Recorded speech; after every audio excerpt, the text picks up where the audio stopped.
Good afternoon. Welcome to Getting In, a college coach conversation. Thanks so much for joining us today. This is my second podcast in a row that I have recorded, so I'm excited to be here 2 weeks in a row. And I bet if you checked our archives, you would hear me say the same thing every single year. We've been doing this now for almost 9 years, and I'm going to say it again. It's the second week of August, and I'm not really sure how we got here already. On today's show, we're going to be doing a listener Q&A on some finance questions. We're going to be talking a little bit more about finance and covering some personal finance around balancing competing financial priorities for students and for parents, because those two are not always going to be fully aligned. But before we get to all of that, it's the middle of August. For those of you who are rising seniors or maybe already seniors, because I know school has started in some parts of the country, you are likely getting ready to apply to college if you haven't already, and you are looking at college majors. And so we want to look at college majors with you. And joining me for that is my colleague, Elyse Krantz, who also happens to be a former admissions officer at both Barnard and Bennington. Hi, Elyse. Hi, Beth. Well, thanks so much for joining today. For our listeners who were expecting a whole bunch of segments or 2 segments on research universities, that's been moved to next week. You graciously agreed to come on this week to talk to us about this. And I'm not sure that the timing's wrong for it. I actually think it's probably better. The earlier we do this in August, the better.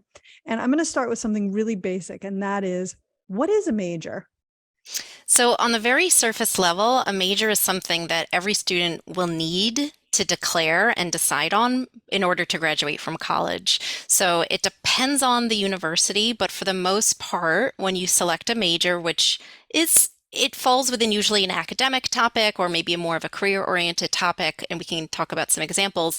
It'll consume about 1/3 of the courses that you'll be taking while you're in college. So it's definitely a focus. It's probably one of your biggest interests that you might have.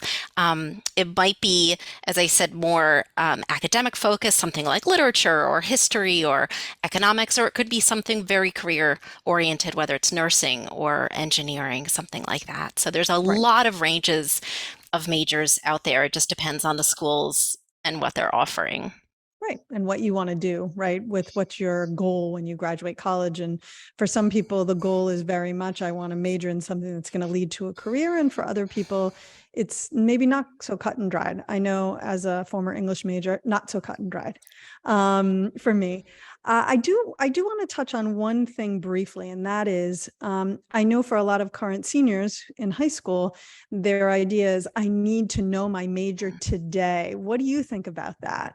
This is interesting. I was actually speaking to somebody recently about this, and they found it alarming that students today have to essentially declare a major on their application, where years ago it was more okay to say, I don't know what I want to study.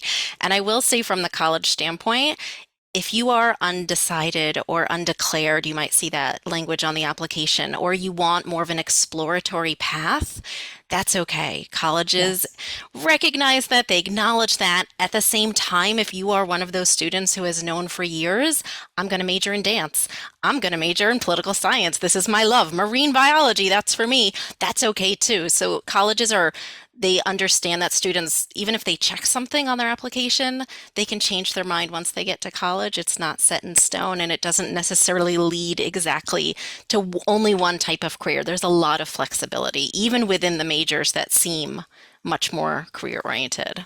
Yeah, absolutely. And I guess what I would love for the message to be, and I say this to every student I work with, if you don't know what you want to major in, being undecided is fine. I would like them to have a sense of a couple of areas of interest, things they want to explore, because for many schools, they're going to ask you, why have you selected the major you have, or what are your interests? And you need to be able to speak about that intelligently. And it shouldn't just be, I literally have no idea, because then it's sort of like, okay, then why are you necessarily going to college? So you should have some idea, but I would agree that I don't think you need to know when you apply. But let's get into how do you decide what are some ways that you have helped students think about that piece? So for a lot of students, when they're applying to college, they approach it from I'm looking for a certain type of job, therefore I should pick a major that aligns with that. Or they may say, you know what, in high school, I loved my AP psychology class. I think I'm going to select psychology. And other students are potentially interested in a career or a field that they've never had the chance to study, and so they're going to select something completely new.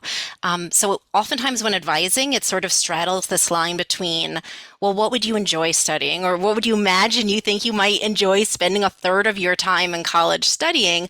And sometimes there's a little bit of strategy involved too. And I know this has been discussed before, but some majors are more competitive at certain colleges. And so for some students, it may make sense to check off that more competitive major. And sometimes maybe it might be more agreeable to select a major that's similar, but maybe not so selective. So I think there's a lot of that. What do you love? It should stem from that. Like where is your heart? How would you Right. like to spend your time? But then also sometimes of that, what also makes sense given the context of my application and where I'm applying. Right. I mean, and I do think it absolutely has to stem from what am I interested in?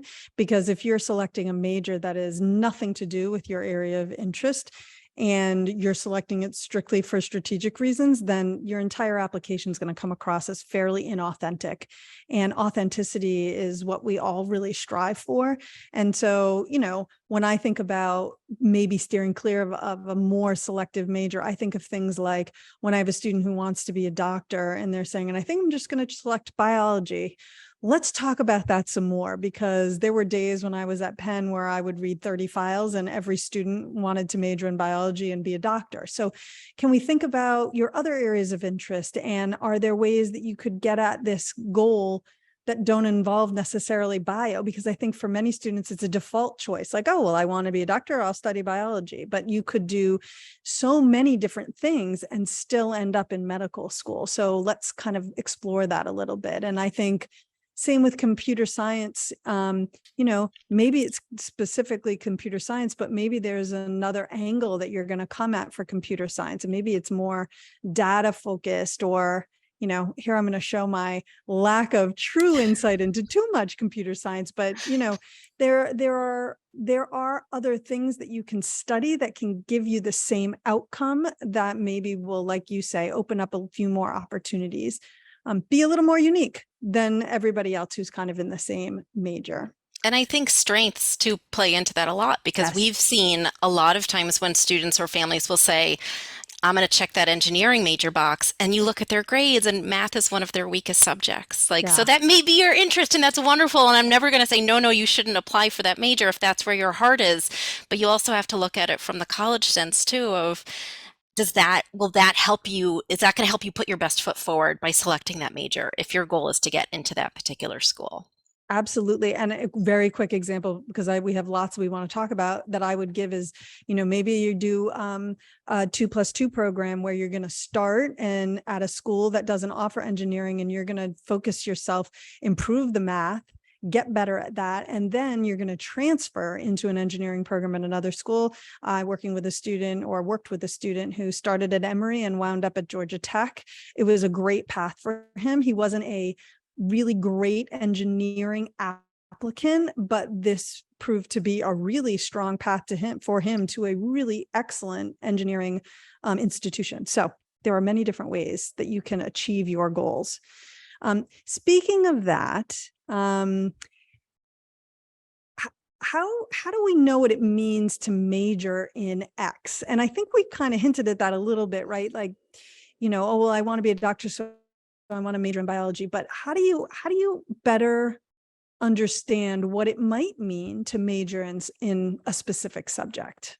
I have this conversation a lot with students who indicate an interest in business, right? Business is a very, very broad field. Yes. And then they say, I want to major in business, right? I want to make money. I want to study business. That's my interest. I'm like, okay, well, what does that actually mean? What classes will you actually be taking in business? And oftentimes they don't know.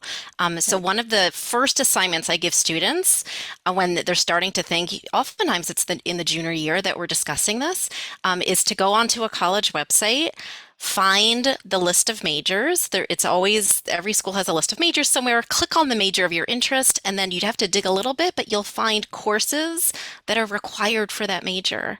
And this is the clearest way to really get a sense of if I am declaring an X major, business, Right. whatever, computer science, philosophy, Spanish, these are the types of courses that I will be taking. And you can very clearly get a sense for, does this interest me? Do I really want to study Yes. this much of this type of field? Or is it maybe too narrow or too much math based, or there's not enough flexibility for me to take classes outside of that major? So that is, it takes a little bit of internet research, but every school will have a list of requirements for that particular major.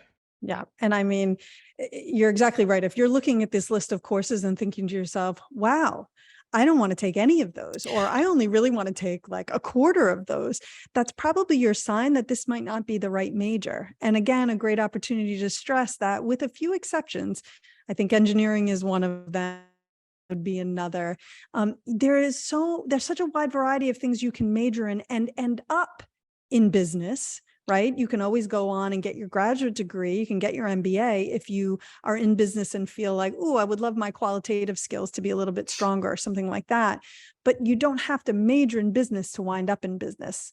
I'm in business. I did not major in business, right? So there's just, and the same for so many different things that students end up doing out of college, that it doesn't necessarily equate that you must do X major in order for a wide career to happen for you. Which is why when students are sort of open-minded and they're like, I'm not sure what I should major in, another one of my favorite assignments, I will often send them to their in-state public university website.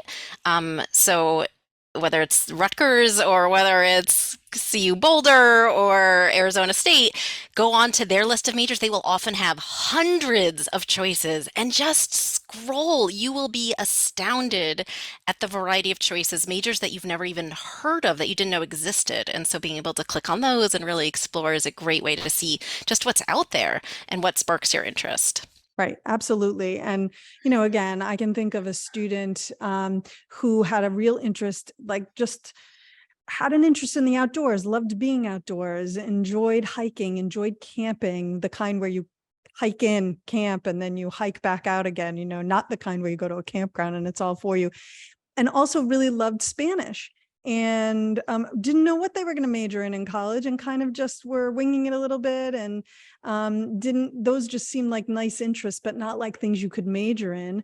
Wound up going to a school where he majored in forestry and Spanish, and now lives in South America, works in industry around the forestry industry. So, managed to take all the things that he loved and put together something, a major that wound up providing him with a great basis for his career. So I love the idea of just go and look and see what's available. I think that's very good advice. All right, so let's say you have a major in mind. How do you find out which schools offer it? So there's a couple of different websites that I like to do for major research. One of them is the College Board Big Future website. So College Board is the owner of the SAT and the AP curriculum. If you go on to the College Board website or you search for College Board Big Future, you can click, there's a link that's called College Search. And from there, you can say, I'm looking for 4-year schools or 2-year schools. I'm looking for public or private, or you could keep it wide open.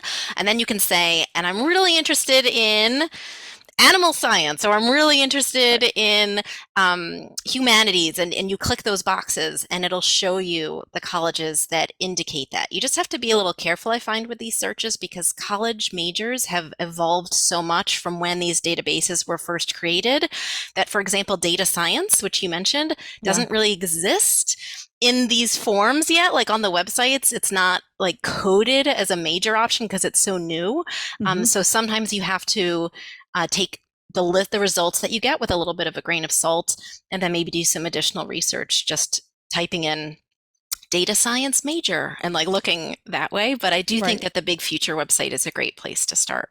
Right. And I should probably add that one of the reasons you have particular insight into this is because Elyse is one of our primary people who puts together our individualized college lists for students that we're working with. And so you have a lot of experience where if you put down psychology, that eliminates nothing, right? But if you put down something like data science, that probably creates a smaller pool from which to choose from. And sometimes it's a deceptively smaller pool because a lot of schools offer it. It's just not listed on the College Board. Sometimes it's a concentration or sometimes it's a minor. So you can still oftentimes study it at a school, even if it doesn't pop up on one of these websites. So it takes a little extra research. Which actually brings me to my next question, which is, let's say you had a major in mind, and now your school, but I'm sorry, you have in both a major in mind and a particular college that you're really interested in. Maybe it's your local state institution, maybe it's just a school you've always wanted to go to, and they don't offer your major. Should it immediately come off of your list? What are your thoughts on that? I worked with a student a few years ago who was insistent she was majoring in biology, and Barnard happened to be her first choice school. I said biology, I'm sorry, I meant business. And I'm Okay. like, that's great. Barnard doesn't offer business. Yeah. So either you can apply as something else or you're not going to go to Barnard. And it took a while for her to sort of come to the conclusion that economics was a great choice for her. It's similar to business in a lot of ways, but it's different enough that not everyone who wants business would be happy with economics. So I think for some students, if the major that you're looking for is not available, you should just dig around a little bit before eliminating the school. But other times, if you're looking for something so unique and specific, I mean, one example that always pops into my mind is just like engineering. And you're looking, let's say, at big universities on the West Coast, the University of Oregon does not offer engineering. Oregon Yeah. State does, but not the University of Oregon. So like, it really wouldn't make sense to apply to the University of Oregon for that. So sometimes you can make it work. Sometimes you can create your own major. A lot of schools offer that option. But I usually find it's nice to find a nice cohort of other students who want to study what you study. So it's nice when you have that community on campus. Yeah. So I think bottom line, right? It's not an automatic you must eliminate, especially if you're really dreaming about this school and feel that it's perfect in every other way. But for the most part, if they don't have what you want and what you want is pretty, cut and dried, then it's probably time to cross the school off your list. But like University of Oregon, if you want to study engineering, forget about that. All right. Really quickly, and we have one more minute. Any thoughts on how majors might look very different at different schools? Yes, so sometimes when students are doing their research and they're getting to the point where they're looking at the supplemental essays that go with each school, and a school asks, why do you want to major in business here? And another school's asking, I know we keep using business as an example, but it's such a common Right. major. Students will find that the way that different universities talk about their majors can be very different. Like I was looking at computer science at Grinnell, which is a top producer of computer science majors in the country. It's this tiny liberal arts college in Iowa. Their approach is going to be very different than what Purdue is doing. Right. And they're both great, but because of their size, because of their resources, you're going to find that sometimes the philosophy, the way that they're approaching that course of study is going to be different. And I find you get that information by looking at the websites and the way they talk about their program, the way they talk about this, whether or not there's a lot of collaboration or interdisciplinary work, and looking again at the classes that would be required. You can start to get a sense of, is this going to be more math heavy here? Is this going to be more interdisciplinary there? So that's worth sussing out as well, the differences even between the exact same major at different schools. Absolutely. And it can be a great way to kind of narrow your list down further, because especially if your list turns up 50 schools that have your major and you're looking for ways to narrow it down, that's a really good way to do it. Elyse, thanks so much for joining today. I really appreciate it. Absolutely. All right, we're going to take a quick break. And when we come back, we're going to be answering some of your questions. So don't go away.